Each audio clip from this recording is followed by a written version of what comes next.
an Egyptian pyramid that's like no other. This makes you understand what a pyramid is all about.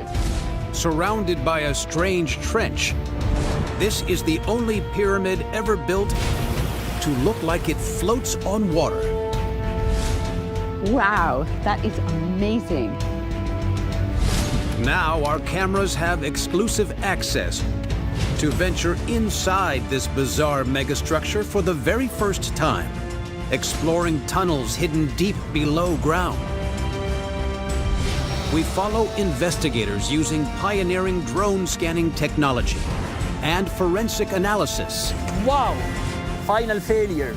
To decode the secrets of a pharaoh locked away inside for 4,000 years. This is the real burial chamber. We will digitally deconstruct the pyramid's star-shaped inner skeleton,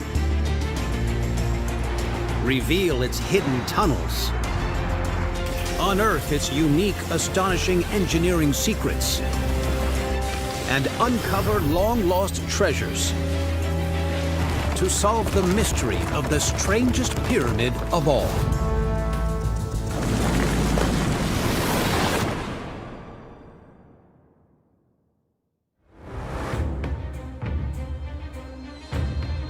Over 100 pyramids rise from the sands of the Egyptian desert.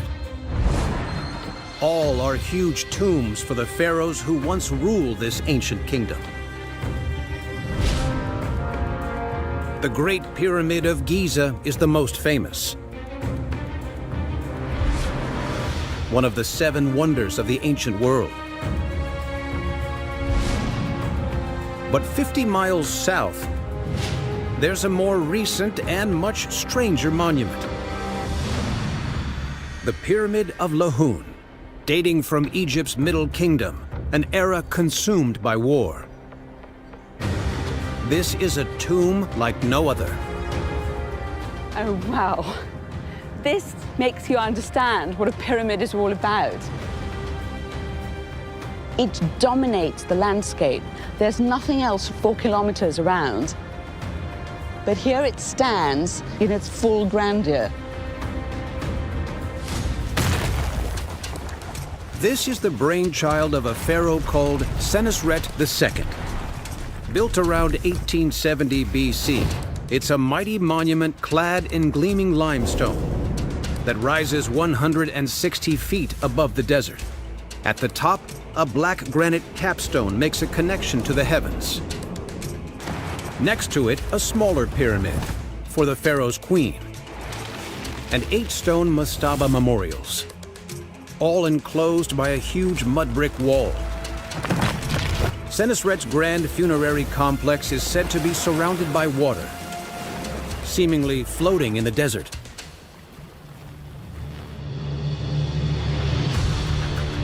Why is the pyramid built in this extraordinary way? Now, our cameras have been granted exclusive access to explore this remarkable complex for the first time.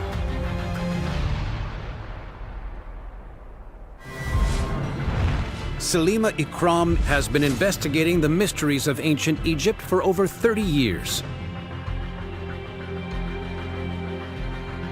What a sight that must have been for people to look at something like that. This mountain of a pyramid encircled by water. The pyramid stands in Egypt's vast western desert. So why is it surrounded by water? We're in the middle of a desert, but in the distance you can see that there is actually lots of greenery and vegetation, so there is water out there.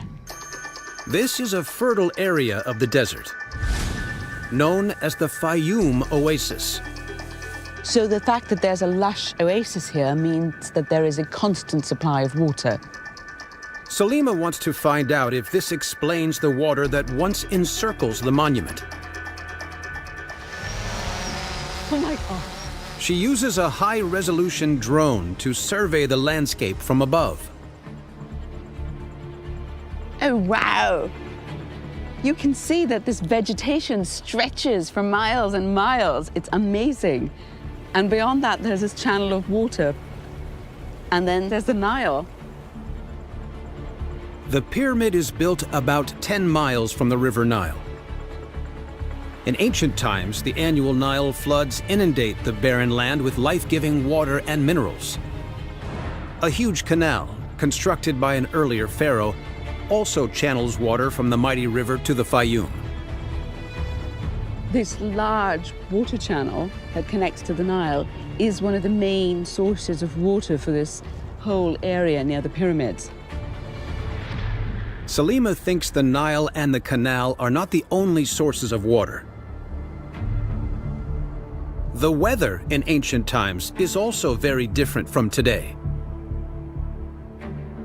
I wonder what it would have been like 4,000 years ago when it was much wetter, it rained much more, and there were even more powerful floods. Back then, this whole area is much wetter.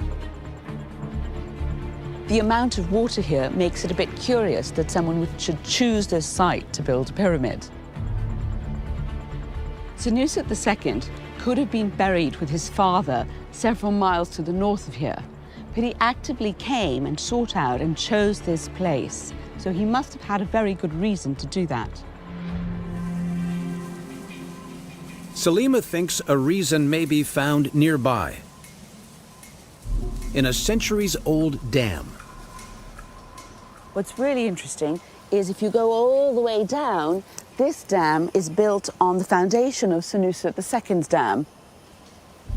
This is the first dam ever built in the Faiyum, and that he used really to tame this region and turned it into an agricultural sort of treasure trove.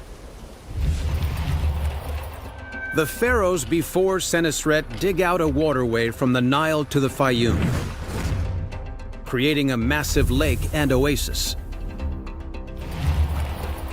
Senusret himself builds dikes and irrigation channels to distribute water to the surrounding desert.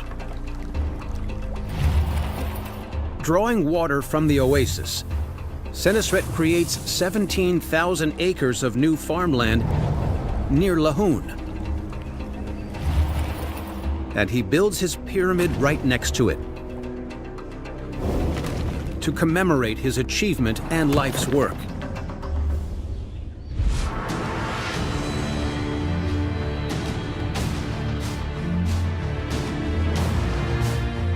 What makes the positioning of this pyramid particularly poignant is that Senusret II is the one who's responsible for all of this agricultural work. With this pyramid, you can clearly see the land of the living, all of that vegetation, and then here the king is in the land of the dead, looking over for eternity, all of this greenery and all of this life. The pharaoh wants his tomb next to the paradise he creates. Water gives life, but it's also a threat. How does the pharaoh prevent water from damaging his pyramid? There are clues hidden in a trench that runs around the pyramid, carved 10 feet deep into the limestone bedrock. It's filled with tons of crushed stones and a thick layer of sand. It looks like the moat around a medieval castle. In 1870 BC, it sits right at the bottom edge of the pyramid. This mega trench is unique. No other pyramid has anything like it. What is it used for? Ezzaldine Yazid has been solving the puzzles of ancient Egyptian engineering for 3 decades.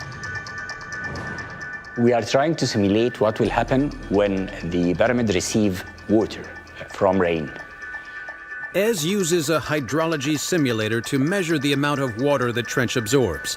He thinks the trench stops water from damaging the pyramid's foundations. The simulator releases 25 gallons of water over half an hour onto a bed of sand and gravel that matches the materials lining the trench. We put water simulating the rain at a rate of 3 liters per second. So by half an hour or so, we are going to get what's equivalent of 2 inches of water on that. 2 inches of rainwater falling in just 30 minutes is enough to cause devastating flooding around the base of the pyramid. Ez fits drainage pipes beneath the simulator. If the sand and gravel don't absorb the water, it'll run through and fill the pipes. 30 minutes later, it's time to check the result. The drainage pipes are empty.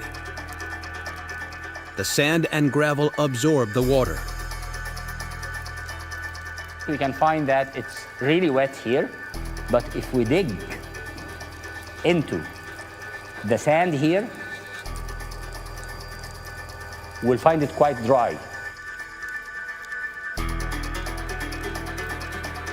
Scaled up, the trench will easily contain the worst of Egypt's winter storms and flooding. That will forbid any rainwater from penetrating under the pyramid or causing any harm to that structure. Ancient engineers create an extraordinary-looking pyramid and also find a way to keep it safe from floodwaters for thousands of years. But what are the strange stone structures inside? Can they explain how the monument seems to float on water?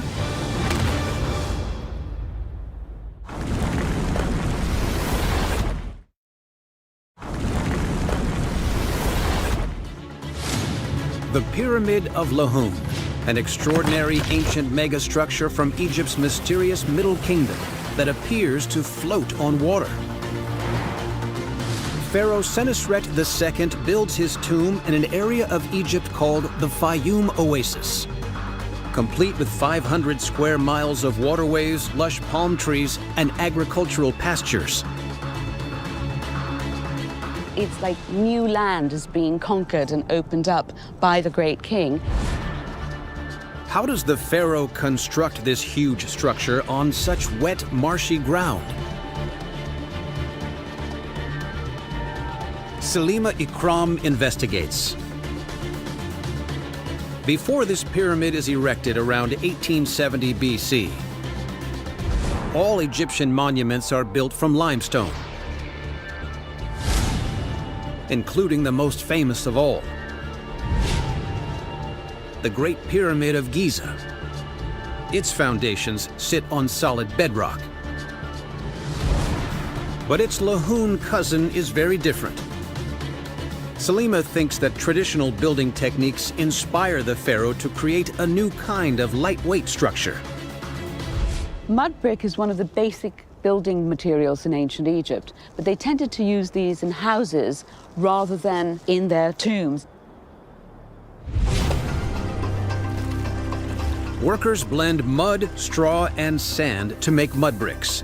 They're dried in the sun or fired in a kiln. This building method dates back millennia. The pharaoh's engineers used these traditional methods to devise a technological breakthrough. So here I am, sitting on and absolutely surrounded by mud brick. And this is all what the pyramid is basically made of.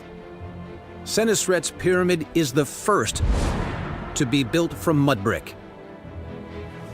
If he was worried about weight and subsidence of the site, then the mud brick would have been lighter than stone. And therefore, you can make this impressive monumental pyramid, but it's less dangerous for your foundations.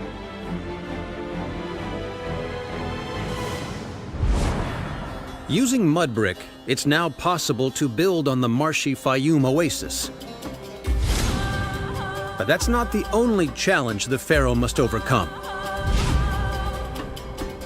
The big problem with the mud brick is, no matter how well made it is, when it rains, and if they're torrential rains, it starts to melt. And that's why you have this wash where the thing is eroded over and over again.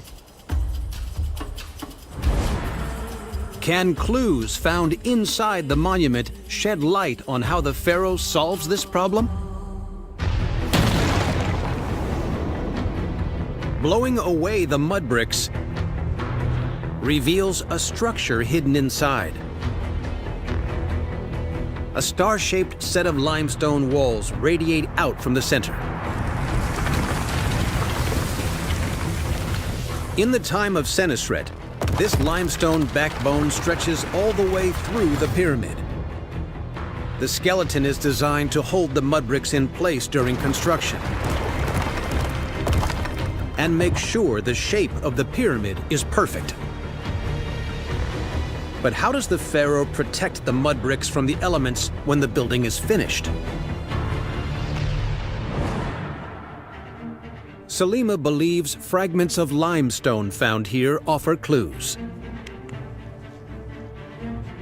Although there's not much of this left, it's probable that this was part of the casing of this pyramid. So you wouldn't see the mud brick or the stone skeleton. Ancient engineers cover the exterior in a layer of tough, high-quality limestone. Workers transport it here from the pharaoh's quarries at Tura, near Cairo. This limestone is the finest limestone in Egypt. So the pyramid looked like a white, shining monument, just like the Giza pyramids used to. But even the finest limestone is not foolproof. How can the builders prevent water from seeping through any gaps between the blocks? It takes hundreds of huge white limestone blocks to fully encase Senusret's pyramid.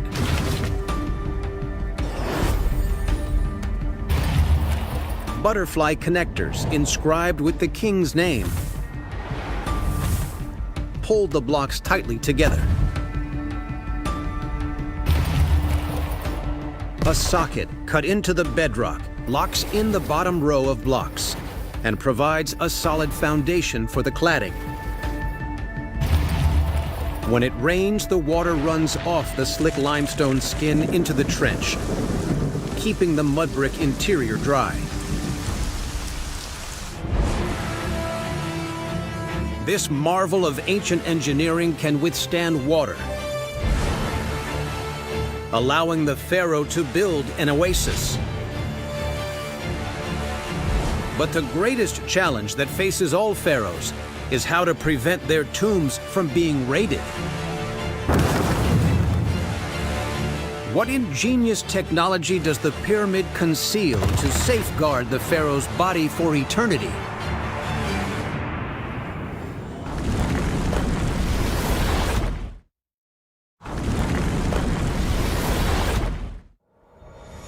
Investigators want to find out how Senusret II's engineers apply their technological know-how to prevent grave robbers from looting the pharaoh's tomb, deep inside the floating Pyramid of Lahun.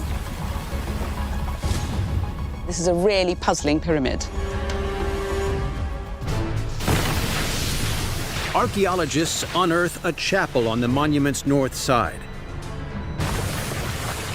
the traditional way in. But it's a dead end that leads nowhere. On the east face, they find a second chapel, but its walls are also solid. There's no way in here either. Finally, on the south face, they discover a buried narrow shaft that leads deep underground. Is this the entrance to the tomb?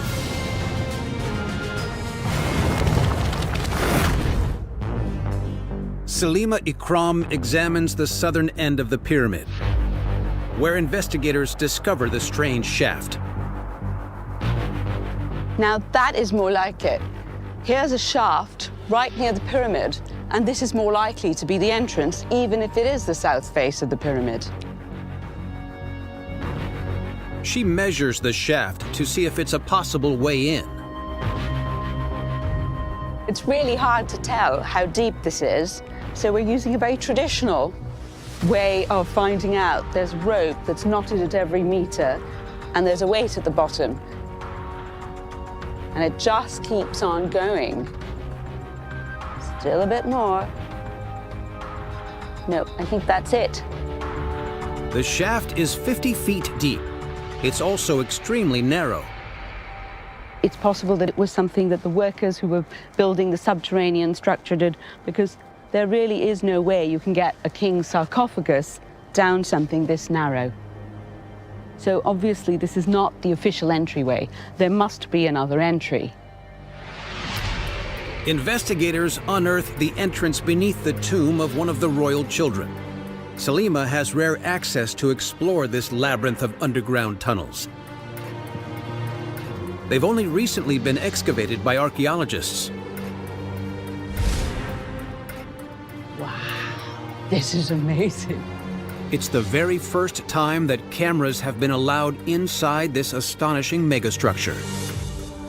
It's amazing to be in these tunnels. Up to about almost a year ago, they were filled until here with sand and rubble and dirt. The pyramid is built 6 centuries before the invention of iron tools. Workers use soft copper chisels to carve the tunnels out of the bedrock. It's really quite spectacular. You can see the chisel marks cut into the bedrock over here. It's fantastic because these tunnels go on for ages and they're so deep. Oh, wow. So this, A few yards in, Salima stumbles on the bottom of the shaft she was measuring. It comes all the way down here, and it does lead to what was made to look like a burial chamber, because it's got this arched roof over here, which is typical of burial chambers. So if robbers had come in here, they would have thought, oh wow, great, this is it. The chamber is designed to throw tomb raiders off the scent. But they wouldn't have found anything. Though it's so cleverly done, there's even a niche here, as if this is where the canopic chest that had the internal organs would have been placed, so they really would have been fooled. Pharaoh Senusret goes to extraordinary lengths to protect his final resting place. Clearly, Senusret's architects and Senusret were trying to make sure that robbers didn't get into his tomb and loot it the way they'd done for everyone else before him.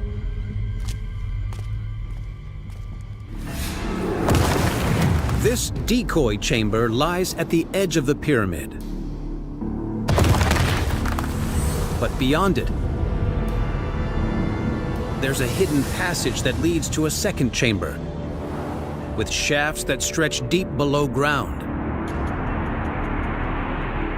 The tunnel continues, looping through the pyramid, and finally leads to a majestic room, the pharaoh's burial chamber. Do Senusret's many decoys keep his body and treasures safe from intruders?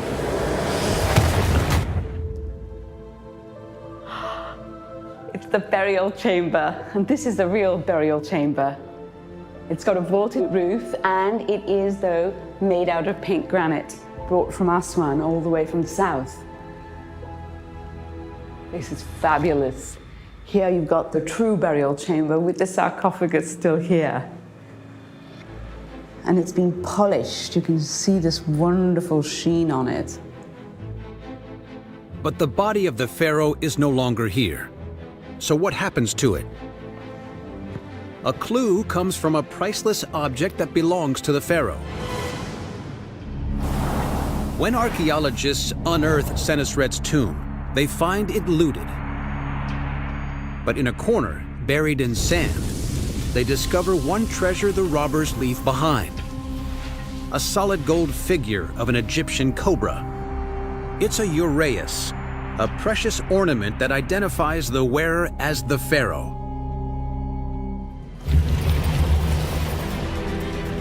The uraeus represents the snake goddess Wadjet, the divine protector of Egypt and the River Nile. It adorns the pharaoh's headwear. Only he can wear it. Do the tomb raiders leave the uraeus behind by accident or design? I'm sure the robbers didn't notice because they had so much other loot with them, no doubt. The uraeus remains undisturbed in the pharaoh's mighty pyramid for almost 4 millennia. All that remains on the sarcophagus are a few haunting reminders of where the pharaoh once lay. And even marks. I'd like to imagine these are smears left over from the body. Senesret's body has long gone from his final resting place, violated in the search for treasure. Now, can clues hidden in a mysterious desert structure reveal more about the secrets of Egypt's strangest pyramid?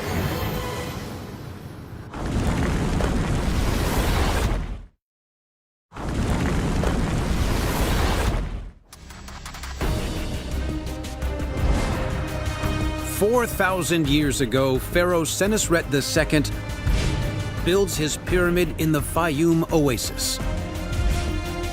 Nearby, archaeologists unearth a mysterious find. A second massive construction. Are the pharaoh's final resting place and these strange ruins somehow linked? It's an insight into life, into work, into religion, into play that we simply don't get from other sites from Egypt. To the east of Senesret's pyramid, investigators discover the remains of a walled settlement, over 1 million square feet in size. The western part is crammed full of small, narrow houses. To the north, a larger building towers over them. Nearby are more big houses, some measuring over 20,000 square feet. When we think of ancient Egypt, we think of pharaohs, we think of gold, we think of death. Lahun is none of those things. It is about living people. Campbell Price investigates the purpose of this enormous site, hidden by the desert sands for millennia. He believes answers may be found here, at the Manchester Museum in England. In this 19th century map, drawn up by the first archaeologists to explore at Lahun. It shows the breakdown of houses in the town, which were planned, which were mapped, and which were reproduced on this document. The streets are laid out in a regular pattern. Most of the buildings are made from mudbrick. It's a fair assumption that these are the smallest dwellings in the entire town, and they belong to the least important people, the ordinary workers. The pyramid and town date to the Middle Kingdom, a little studied era of Egyptian history. The central section contains larger buildings, possibly for commercial purposes. The third and final area is perhaps the most intriguing of all. Up here, what the archaeologists first called the Acropolis, a raised area, there seemed to be larger, more impressive villa-type dwellings. Campbell suspects that the biggest villa is reserved for a very special visitor, the pharaoh, Senesret. Campbell wants to know if the pharaoh's visits help explain why he builds this town. An object found at the site may offer clues. This small stone weight is known as a plumb bob, which would be attached on the end of a string, tight and straight. This would allow precision in architecture, and it allows straight lines to be followed in the building of a major monument. Campbell believes that this major monument is the pharaoh's pyramid, which is being constructed just 800 yards from the town. It throws light on why the town is built. It wasn't something that grew gradually, it was planned in advance by the state to be occupied by people involved in the building of the pyramid.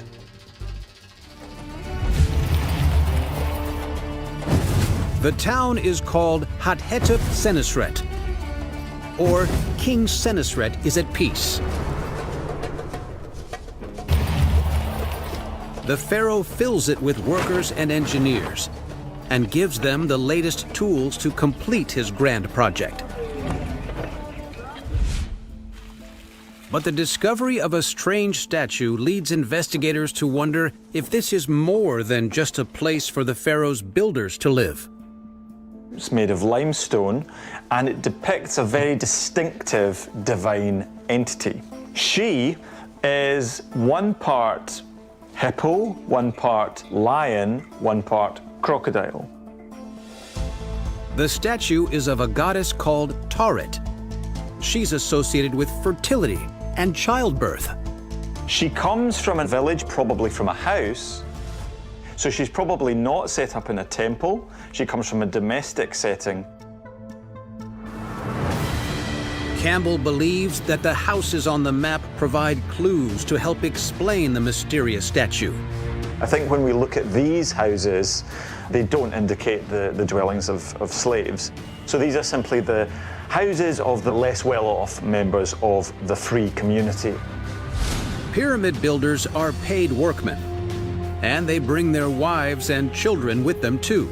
The town was not just a town of builders, but was a fully fledged family community. Investigators believe that the pharaoh plans the town to have a life long after his death. Now, can the discovery of a huge cache of papyrus texts in the town reveal the extent of his plans for eternal life?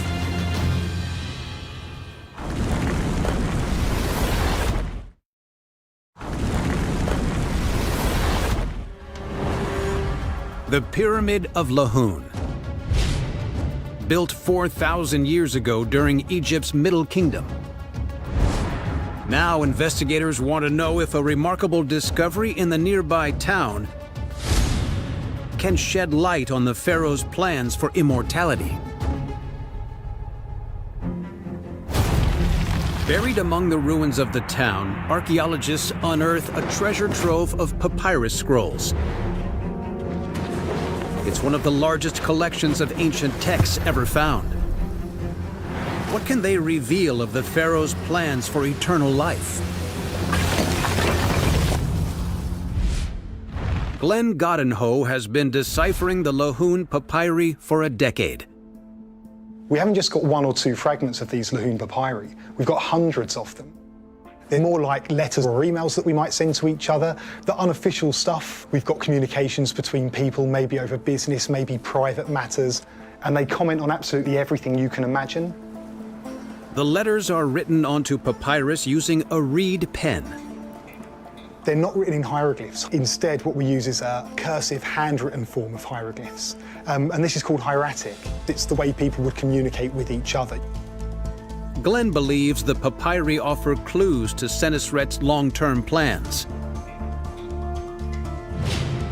The only way for a dead pharaoh to survive in the afterlife is to be remembered by the living.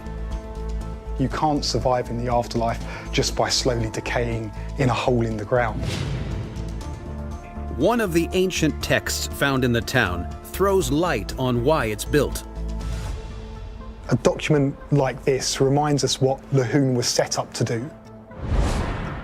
To look after the cult of Senusret II.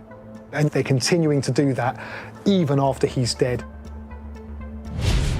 It is the job of the town's priests to keep the memory of Senusret alive. Glenn believes one of the papyri offers clues to the extent of the pharaoh's ambitions for eternal life. This is a transfer deed or a will from Lahun. This one survived really well. The ink has survived really clearly on this, so it's a really nice example. The document is written by a man called Mary, who is transferring property to his son. This is the oldest legal manuscript on papyrus ever discovered in Egypt. The property that he's transferring is his office, it's his job. So it's kind of like his retirement plan. He's coming up for retirement and his role will be passed on to his son, and his son will be able to look after him in his old age. The job that Mary is passing on is controller of a group of priests. The document reveals part of Senusret's elaborate plans to achieve eternal life.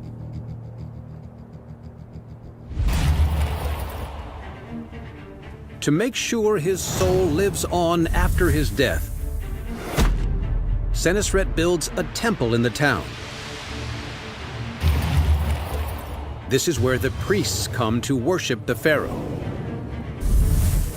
and service his cult so that he remains eternal. Groups of priests take turns, each spending a month in the service of the dead king.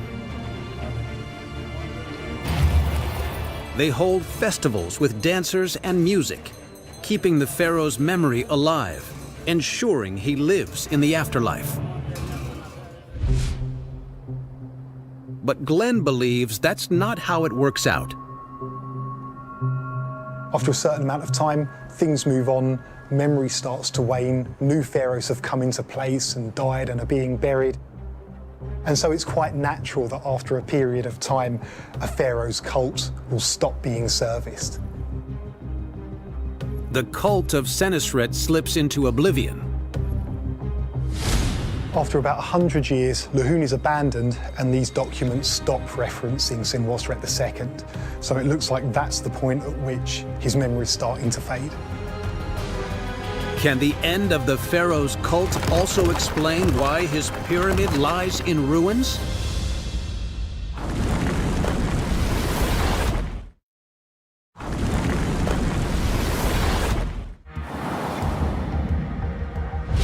The Pyramid of Lahun, built by Pharaoh Senusret II.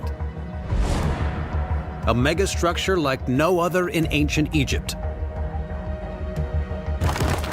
Its exterior is once gleaming and white, made from the finest limestone. What you see here is not what was originally built. So, although it's still very impressive, this is not the magnificent monument that Senusret II had intended. Surrounded by water, it seems to float above the desert. The pyramid's original limestone casing has long gone, exposing its mud brick interior to the elements. Salima Ikram investigates what happens to it. If there'd been a major disaster like an earthquake and it had all fallen off, you would see large blocks of it everywhere, but you don't. Instead, we've got these teeny-weeny shards scattered over the place. Salima wants to know why. So it looks as if the pyramid must have been very skillfully robbed for all of this limestone to vanish. The limestone has been deliberately removed, not by robbers, but by officials.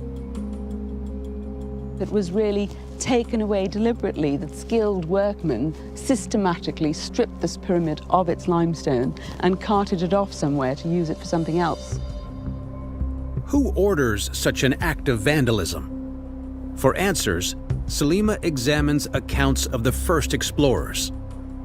She finds an intriguing piece of evidence.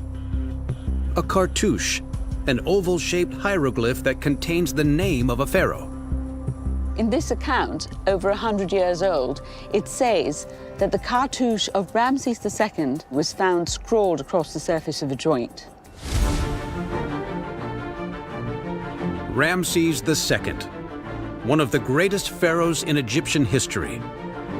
He rules Egypt in its golden age, 500 years after the death of Senusret. Ramses glorifies his rule by building a huge number of astonishing monuments. Luxor, Karnak, Abu Simbel,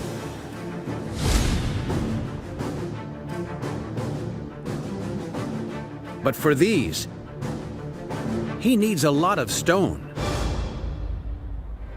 Ramses II was one of the most prolific builders of all the pharaohs. And one of the reasons he could do this was because he stole material from his predecessors and also usurped their monuments. Ramses makes no attempt to hide his theft. Ramses II probably just put his cartouche there so everyone would know who had taken the material, because he didn't think he was doing anything wrong, and because, in fact, what he was doing was linking himself with Senusret II as his ancestor.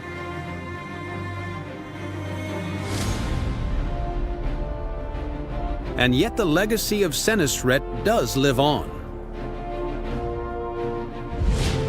Farmers still grow huge amounts of crops in the Faiyum today, the area the pharaoh irrigates.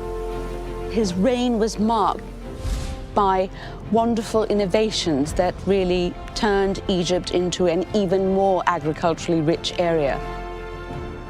And he leaves us with a stunning memorial. His pyramid, built 4,000 years ago, still overlooking the Faiyum. It still towers above us and dominates the surrounding landscape. The Pyramid at Lahun is Egypt's strangest. Once encircled by water so it appears to float.